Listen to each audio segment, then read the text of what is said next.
Bien, on va commencer par des propos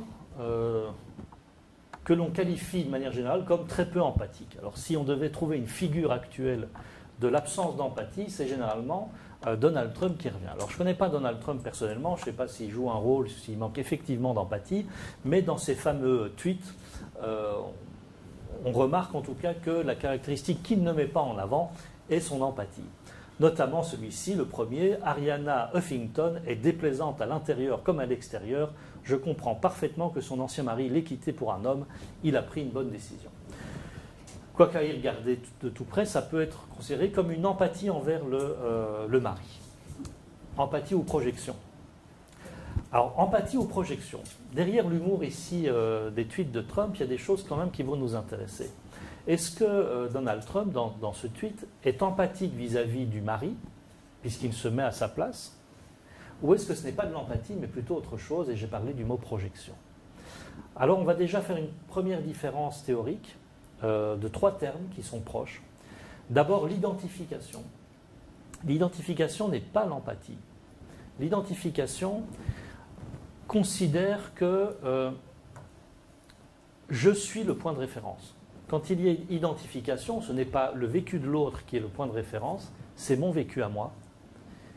Et je me demande ce que j'aurais fait à la place de l'autre. Dans la situation de l'autre, qu'est-ce que j'aurais fait moi?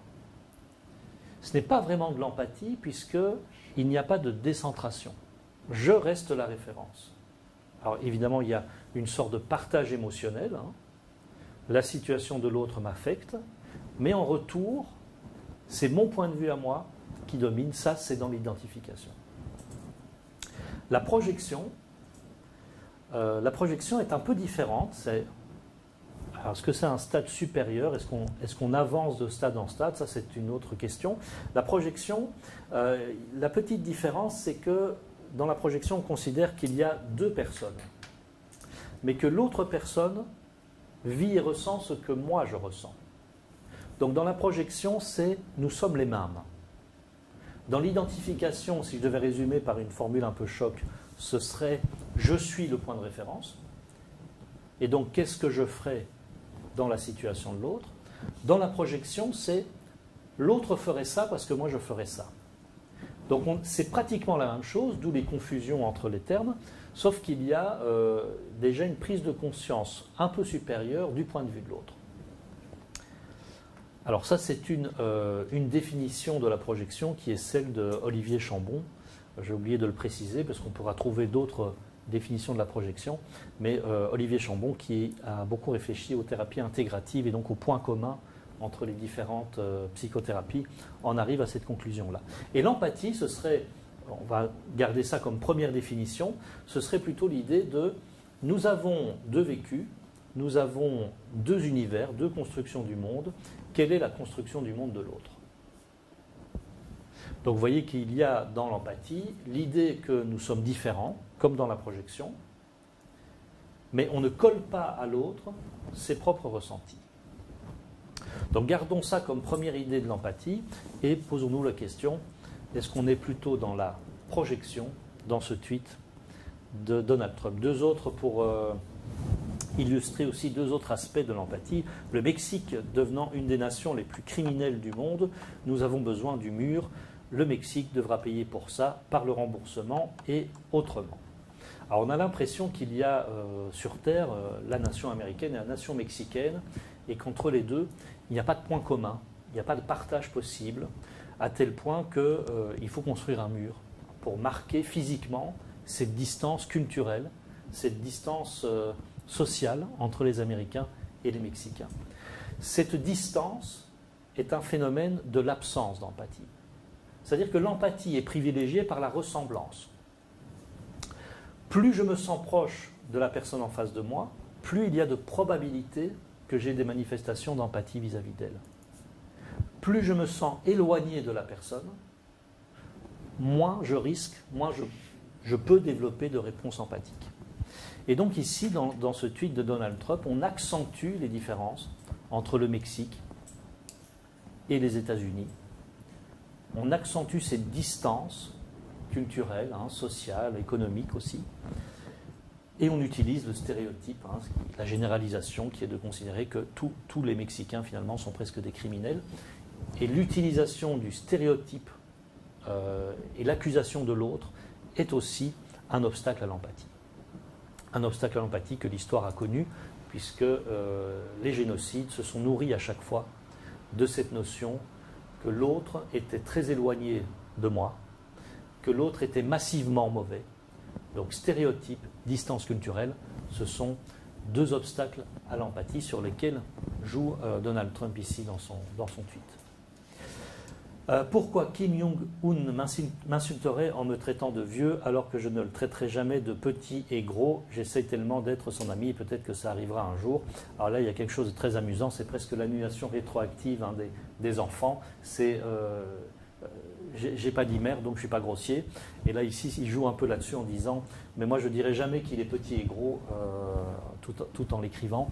Donc on voit quelque chose là aussi un peu d'un mécanisme de défense assez immature, hein, même si évidemment il y a de l'humour derrière, mais qui n'est pas favorable non plus à l'empathie. Donc voilà, maintenant peut-être que dans la vie privée, Donald Trump est très très sympa et on verra que c'est tout à fait possible qu'il le soit.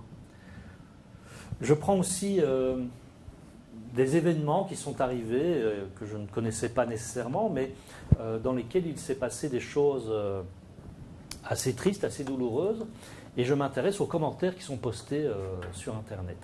Alors ici notamment, il y a la comédienne que je ne connaissais pas, Naya Rivera, qui a disparu, qui, avec son enfant de 4 ans, a pris un bateau et visiblement les deux se sont noyés.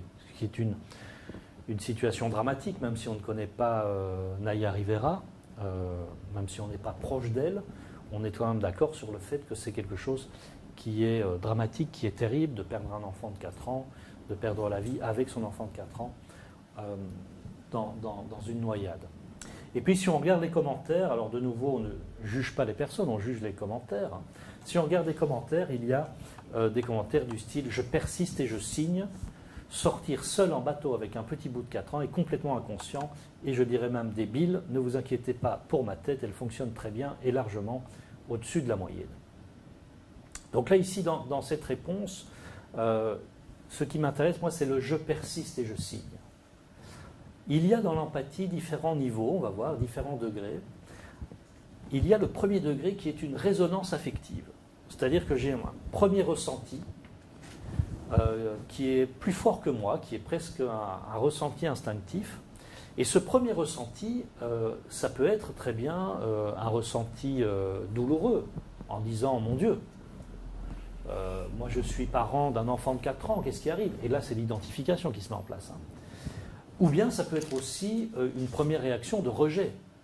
Hein, ma première réaction peut être, face à ma propre angoisse de mort, de dire « c'est stupide ce qu'elle a fait », ça me permet de me protéger moi-même de mon angoisse en me disant « moi je ne ferai jamais ça, donc c'est un risque en moins dans ma vie ». Je ne sais pas si vous suivez un peu mon raisonnement, mais on est dans cette première réaction affective qui peut aller dans n'importe quel sens et qui ne fait pas de nous des êtres inhumains.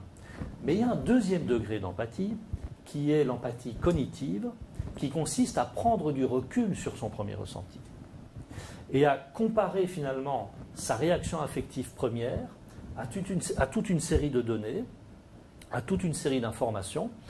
Et là, dans ce deuxième temps, je peux très bien me dire, je peux très bien essayer de comprendre que si j'ai rejeté cette pauvre Naya Rivera en l'accusant d'avoir commis une erreur, c'est parce que moi-même, ça me rassure. Donc mon empathie cognitive, dans un deuxième temps, peut moduler ma réponse affective première. Ici, dans le « je persiste et je signe », on a quelque part la trace que cette empathie cognitive n'a pas fonctionné. C'est-à-dire qu'il n'y a pas eu de modulation de la première réponse. Il y a une réponse affective qui était une réponse accusatrice, et puis quelque part, cette réponse aurait dû être nuancée par une empathie cognitive. Il n'y a pas eu lieu. Okay ? Un autre fait d'actualité qui est terrible aussi, c'est ce petit garçon de 6 ans qui se jette entre un chien et sa petite sœur pour protéger sa petite sœur. Il est agressé par le chien, on voit les blessures que ça lui a occasionnées. mais il a sauvé la vie de sa petite sœur. En tout cas, il a sauvé le visage de sa petite sœur, qui est un fait aussi très émouvant. On peut avoir des tas de réactions émotionnelles vis-à-vis de ça. Je note quelques commentaires parmi tous ceux qui ont été postés, et notamment il y a des commentaires qui ont été haineux vis-à-vis du chien. Et donc il y a une réaction à ça, tellement de commentaires haineux envers ce chien, un animal n'attaque jamais sans raison et préviennent avant par différents signaux, certainement la gamine qui l'a pris pour un jouet. La seule responsabilité en revient au propriétaire et surtout aux parents. Tu laisses jamais tes gosses seuls sans surveillance. Donc là, on retrouve ces obstacles à l'empathie qui est l'accusation de l'autre. C'est-à-dire quelque part, l'autre l'a bien cherché. L'autre est stupide. D'ailleurs, vous savez que c'est dans les commentaires, si on analyse un peu les commentaires, c'est l'insulte qui revient le plus souvent. L'insulte qui revient le plus souvent, c'est l'autre est con. L'autre est stupide, débile. Il y a des variantes à ce mot-là. La deuxième critique, c'est l'autre est un mouton. Mais c'est en gros les deux remarques qu'on retrouve le plus souvent quand on analyse ce genre de commentaires. Donc là, il y a une accusation de l'autre qui fait véritablement obstacle à l'empathie envers l'enfant ou envers les parents. Mais par contre, on a une empathie beaucoup plus forte pour le chien. Et on peut même penser derrière pour les animaux en général. C'est très interpellant ça, et c'est très intéressant en même temps. Vous savez qu'on est en train de développer énormément de robots, et notamment on essaye que les robots soient empathiques. C'est-à-dire on essaye que des robots détectent l'émotion du visage, des micro-signaux, et qu'ils puissent donner une réponse en rapport à l'émotion qu'ils observent chez l'autre. Et un des risques à développer cette technologie, pour lequel il y a énormément d'experts qui sont en train de débattre, un des risques de cette technologie, c'est qu'on éprouve davantage d'empathie pour le robot que pour les êtres humains. C'est actuellement un des freins à l'essor de la robotique au niveau éthique. On a peur qu'on développe finalement beaucoup plus d'attachement pour un robot qui va toujours nous donner une réponse finalement dans le sens de nos émotions et de nos besoins, et qu'on en ait de moins en moins pour les êtres humains, complexes, maladroits, malhabiles, agressifs et avec leurs propres problèmes. Par contre, ce qui est interpellant, c'est qu'au niveau des animaux, de la défense des animaux, on observe quelque chose qui est similaire, c'est-à-dire que chez certaines personnes, je ne fais pas de généralité, certaines personnes commencent à développer davantage d'empathie pour les espèces animales que pour les espèces humaines. Ça peut être très interpellant, ça, en termes de survie, quelque part, de l'espèce. C'est un peu comme si on avait des koalas qui soudain se désintéressaient des koalas pour s'intéresser plutôt de la survie des rats dans la jungle. Je ne sais pas si ça coexiste, mais j'ai des efforts à faire moi, en connaissance animale. Donc voilà, il y a une distance vis-à-vis des humains qui s'installe, il y a une proximité vis-à-vis des animaux qui s'installe. Est-ce que le fossé ne va pas s'agrandir chez certaines personnes, et donc qu'est-ce que ça peut donner au niveau de la société, au niveau des relations humaines?